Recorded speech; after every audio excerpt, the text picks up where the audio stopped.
Hello विद्यार्थी मित्रों, good morning. छेल्ले આપણે ધોરણ 10 ની અંદર ચેપ્ટર નંબર 1 એમાં સ્વાધ્યાય 1.4 ની ચર્ચા કરતા હતા અને આપણે છેલ્લા લેક્ચરની અંદર કીધું હતું કે આવતા લેક્ચરની અંદર આપણે ચેપ્ટર નંબર 1 છે એ પૂર્ણ કરીશું કે જેનો દાખલા નંબર 3 આપણે બાકી હતો। તો સ્વાધ્યાય 1.4 ની અંદર આપણે દાખલા નંબર 3 જોઈએ તો એની રકમ ખાસ સમજવાની છે કે નીચે વાસ્તવિક સંખ્યાઓનું દશાંશ નિરૂપણ દર્શાવેલ છે। એટલે કે તમને નીચે અલગ અલગ પ્રકારના દાખલા આપેલા છે, એમાં વાસ્તવિક સંખ્યા છે એનું દશાંશ નિરૂપણ તમને દર્શાવેલું છે। એટલે કે જે સંખ્યા આપેલી છે એ દશાંશ સ્વરૂપમાં નિરૂપણ થાય એવી જ હશે। ત્યારબાદ એવું કીધું છે કે એ સંખ્યાઓ એટલે કે દરેક સંખ્યાઓ માટે જણાવો કે તે સમય છે કે નહીં। એટલે કે એ સંખ્યા છે એ સમય છે કે નહીં એવું આપણે જણાવવાનું છે કે ભાઈ હવે આપણે ખાસ એ જોવાનું એ સમય સંખ્યા છે કે નહીં એવું આપણે જણાવવું હોય તો પહેલાં આપણને એ ખ્યાલ હોવો જોઈએ કે એ સંખ્યા છે આપણે આ ગયા લેક્ચરની અંદર અથવા તો આગળના દાખલાઓની અંદર આપણે જોતા કે એ સંખ્યા શાંત છે કે અનંત છે। જો એ સંખ્યા શાંત હોય તો કેવી થાય તો કે સમય થાય, અને જો અનંત હોય તો કેવી થાય તો કે અસમય સંખ્યા થાય। તો ખાસ કે તમને નીચે વાસ્તવિક સંખ્યાઓ આપેલી છે, એનું દશાંશ નિરૂપણ આપેલું છે, તો એ દરેક માટે આપણે જણાવવાનું છે કે એ સંખ્યા શાંત છે કે સમય છે કે અસમય। તો સમય છે કે અસમય એવું જાણવા માટે સંખ્યા આપણને ખબર હોવી જોઈએ કે એ સંખ્યા શાંત છે કે અનંત છે। જો શાંત છે તો સમય કહેવાય છે। અહીંયા હું લખું છું કે સંખ્યા શાંત હશે તો કેવી થાય છે સમય, અને અનંત હશે તો કેવી થાય છે તો કે અસમય। અનંત હશે તો કેવી મળશે તો કે અસમય। આપણે પહેલી રકમ જોઈએ 43.1 થી લઈ 9 સુધીના અંક છે। આ દશાંશ નિરૂપણ આપણને આપેલું છે। આપણે ગયા લેક્ચરની અંદર દશાંશ નિરૂપણ આપણે કર્યું હતું કે એના અંદર આપણે શું કરતા તો કે દશાંશ એટલે કે દશકા એકની પાછળ મીંડા મૂકી અને આપણે પોઈન્ટ કાપતા અને છેલ્લે આપણને સંખ્યા મળતી। તો એવી રીતે અહીંયા જો દશાંશ નિરૂપણ આપેલું છે તો હવે આપણે પહેલાં એ ગોતવાનું છે કે આપેલી સમય સંખ્યા છે કે નહીં, બરાબર। પછી જો તમને સમય સંખ્યા કે અસમય સંખ્યા મળે તો જેમાં સમય સંખ્યા હોય તેના P/Q સ્વરૂપમાં ક્યુના અવિભાજ્ય અવયવ વિશે તમે શું કહી શકો। તો તમને ખ્યાલ છે કે ક્યુના આપણે અવિભાજ્ય અવયવ 2 અને 5 મળતા। તો તમને ખ્યાલ આવી ગયો હશે કે જે સમય સંખ્યા શાંત હોય એ કેવી હોય તો કે સમય, જે સમય સંખ્યા કેવી હોય તો કે શાંત હોય તો એ કેવી બને તો કે સમય। પણ શાંત ક્યારે બને તો કે જેના 2 અને 5 અવયવ હોય તો એ સંખ્યા કેવી બને તો કે શાંત બને। આની સંખ્યા શાંત હોય તો કેવી મળે તો કે સમય મળે। ખાસ યાદ રાખવાનું છે કે તો જે સમય સંખ્યા મળે એ સમય સંખ્યા શેના ઉપરથી મળે તો એ તમને દશાંશ નિરૂપણ આપેલું છે। તો એમાં જોવાનું કે આ સંખ્યા પહેલાં શાંત છે કે અનંત છે। જો શાંત છે તો એ સંખ્યા સમય સંખ્યા થાય છે, પણ જો શાંત છે કે નહીં એ કેમ ખબર પડે તો કે એના અવયવ 2 અને 5 હોય। તો આપણે ક્યુ વિશે શું કહી શકીએ તો એના માટે લખવાનું કે આપેલી સમય સંખ્યાના અવયવ 2 અને 5 મળે। શું લખવાનું તો કે આપેલી સમય સંખ્યાના અવયવ ફક્ત 2 અને 5 મળે અથવા તો બંને મળે। આપણે દાખલો જોઈએ એટલે વધારે ખ્યાલ આવશે। તો અહીંયા આપણે પહેલાં આપણને ખબર હોવી જોઈએ કે આ સંખ્યા શાંત છે કે અનંત। તો જો હવે અનંત હોય તો શું થાય તો કે આ જે સંખ્યા છે અંક એ અનંત સુધી હાલ્યો આવશે। તમને ખ્યાલ હશે અનંત શબ્દનો અર્થ કે જે સંખ્યા છે એ ક્યાંય ઊભી રહેતી નહીં, એટલે કે ફિક્સ આંકડો થાય નહીં ત્યાં સુધી કેવી થાય છે તો કે અનંત સુધી ચાલી જાય છે। પણ અહીંયા જુઓ તો કે આનું તમે સાદુરૂપ આપો તો અહીંયા જો પોઈન્ટ પછી કેટલા આંકડા છે તો કે 1 2 3 એમ 9 આંકડા છે। તો આપણે આખી સંખ્યા કરી હોય ને એના છેદમાં આપણે કેટલા મૂકી દઈએ તો 1 ની પાછળ 9 મીંડા, એટલે આ સંખ્યા કેવી થઈ ગઈ તો કે શાંત થઈ ગઈ, અનંત સુધી છે નહીં। એટલે આપણને ખબર પડી ગઈ કે આ સંખ્યા શાંત છે તો એ સંખ્યા કેવી થઈ ગઈ તો કે સમય સંખ્યા થઈ। તો અહીંયા આપણે જવાબમાં લખશું કે આપેલ સંખ્યા આપેલ સંખ્યાનું દશાંશ નિરૂપણ આપેલ સંખ્યાનું દશાંશ નિરૂપણ આપેલ સંખ્યાનું દશાંશ નિરૂપણ શાંત હોવાથી તે સમય સંખ્યા છે. આપેલ સંખ્યાનું દશાંશ નિરૂપણ શાંત હોવાથી તે સમય સંખ્યા છે. બરાબર. પહેલાં કોઈ પણ સંખ્યા આપેલી હોય એ સંખ્યા આપણે જોવાની શાંત છે કે અનંત. શાંત હોય તો એ સંખ્યા આપણને સમય સંખ્યા રૂપે મળે. ત્યારબાદ એવું કીધું છે કે જો સમય સંખ્યા તમને મળે તો તેના P/Q ના સ્વરૂપમાં ક્યુના અવિભાજ્ય અવયવ વિશે તમે શું કહી શકો? તો કાંઈ નહીં, આપણે લખવાનું કે આપેલ દશાંશ નિરૂપણ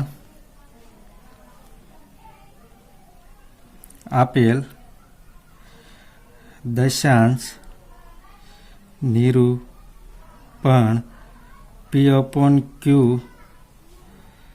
સ્વરૂપમાં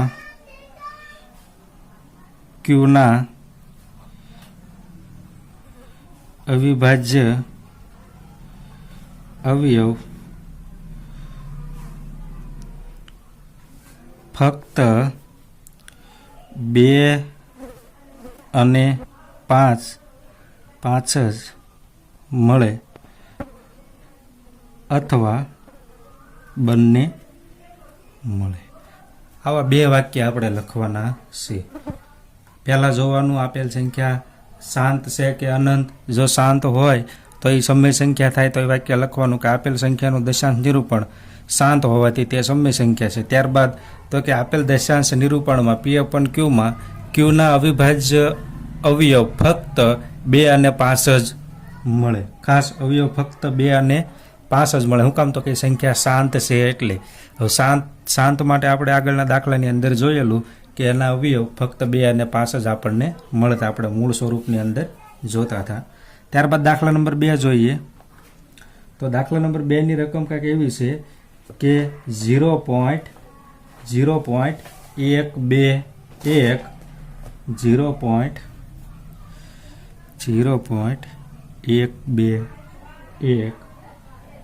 ફરીને 1200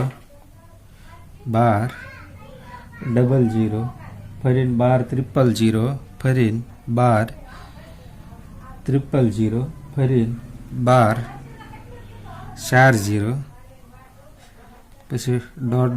એટલે કે અનંત સુધી છે. તો અહીંયા ખાલી એક જ વાક્ય લખવાનું કે આપેલ સંખ્યાનું દશાંશ નિરૂપણ. તમને ખ્યાલ આવી ગયો છે દશાંશ નિરૂપણ કેવું છે? તો કે અનંત છે. તો અહીંયા લખવાનું કે આપેલ સંખ્યાનું દશાંશ નિરૂપણ અનંત હોવાથી તે સંખ્યા અસમય સંખ્યા છે. કેવી છે? તો કે અસમય સંખ્યા છે. ખાસ બસ અસમય સંખ્યા હોય તો કાંઈ કરવાનું નથી. અનંત સુધી સંખ્યા જતી હોય તો આપણે કાંઈ કરવાનું નથી. સીધું એક જ વાક્ય લખવાનું કે આપેલ સંખ્યાનું દશાંશ નિરૂપણ અનંત હોવાથી તે અસમય સંખ્યા છે. સમય સંખ્યા હોય તો આપણે P/Q સ્વરૂપમાં આપણે ક્યુના અવિભાજ્ય અવયવ ફક્ત 2 અને 5 જ મળે અથવા તો બંને મળે એ વાક્ય લખવાનું, પણ આમાં લખવાની જરૂર નથી. ત્યારબાદ દાખલા નંબર 3 જોઈએ. તેની રકમ આપણને એવી આપેલી છે કે 43 43.1 2 3 4 5 6 7 8 9 અને માથે 12ની નિશાની કરેલી છે. હવે જો 12ની નિશાની આનો અર્થ શું થાય? તો 43.1 2 3 એમ કરતાં 9 સુધી. ત્યારબાદ 1 થી ફરીને શરૂ થાય કે 1 2 3 4 એમ કરતાં 9 સુધી.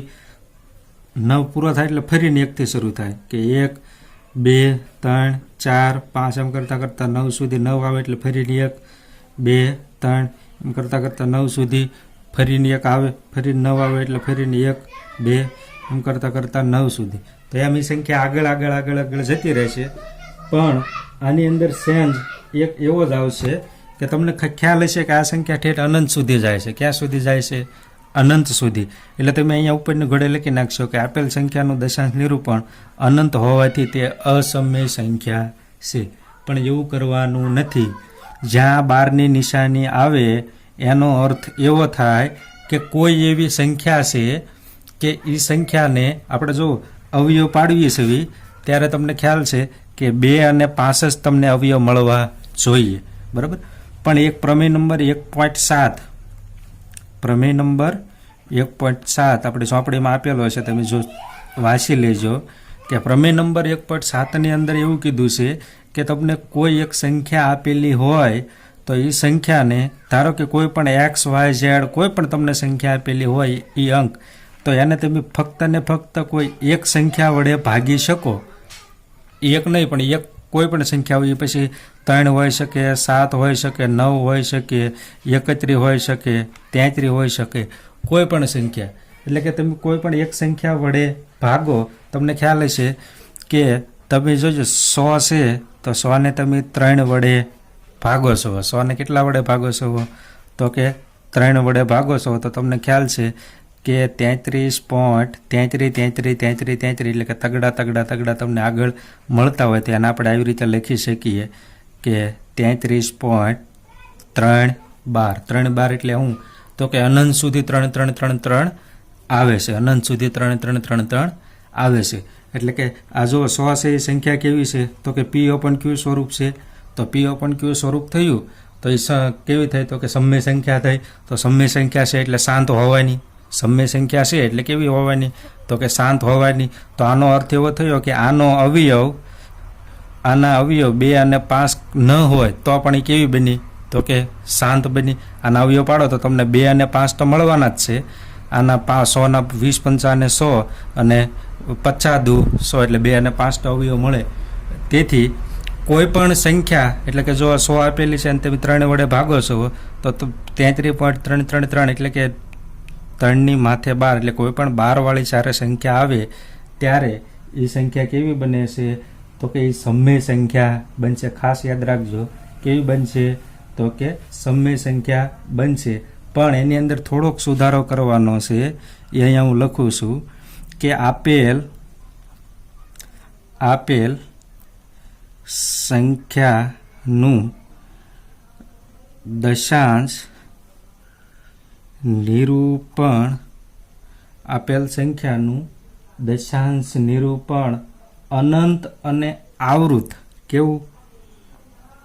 અનંત અને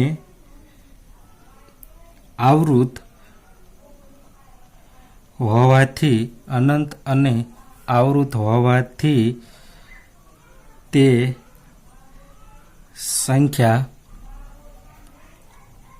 સમય સંખ્યા છે. ખાસ યાદ રાખજો જે સંખ્યા અનંત સુધી હોય છે તો આપેલ સંખ્યાનું દશાંશ નિરૂપણ ખાલી અનંત હોવાથી તે અસમય સંખ્યા થાય છે. પણ અહીંયા જો આપેલ સંખ્યાનું દશાંશ નિરૂપણ અનંત અને આવૃત, જે જગ્યાએ આવૃત એટલે હું? તો કે એકની એક સંખ્યા ફરીને રિવિઝન થતી હોય. જો અહીંયા 1 થી લઈ 9 સુધી અંક આવ્યા પોઈન્ટ પછી તો ફરીને 9 પૂરા થાય ત્યાંથી પછી પાછું ચાલુ થઈ જાય છે. તો કે 1 2 3 4 એટલે ફરીને 9 સુધી, પછી 9 આવ્યા તો ફરીને પાછા 1 થી 9 સુધી, ફરીને 1 થી 9 સુધી. એટલે કે એ સંખ્યા પાછી હતીની એની આવૃત થાય છે. અહીંયા જો હતીની એની આવૃત થતી નથી. અહીંયા મીંડાના વધારા થાય છે. જો અહીંયા 12 પછી ફરીને 12 00 12 30 12 40 12 50 એટલે કે એકની એક સંખ્યા રિવિઝન થતી નથી. અહીંયા એકની એક સંખ્યા છે કેવી થાય છે? તો કે રિવિઝન થાય છે. 1 થી લઈ 9 સુધીના અંકો રિવિઝન થાય છે. એટલે આ સંખ્યા કેવી બની? અનંત અને આવૃત હોવાથી તે સમય સંખ્યા મળે છે.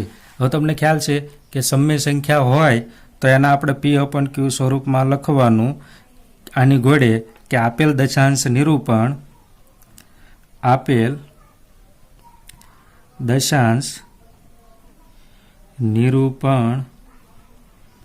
નિરૂપણમાં P/Q સ્વરૂપમાં ક્યુના અવિભાજ્ય અવયવ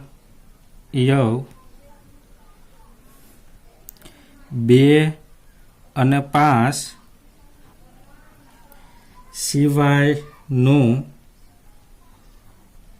કોઈ પણ એક અવયવ મળે છે. ખાસ યાદ રાખજો, જ્યારે આ 12 વાળું નિશાની આવશે ત્યારે એમાં 2 અને 5 સિવાયનો કોઈ પણ કેટલો અવયવ મળશે?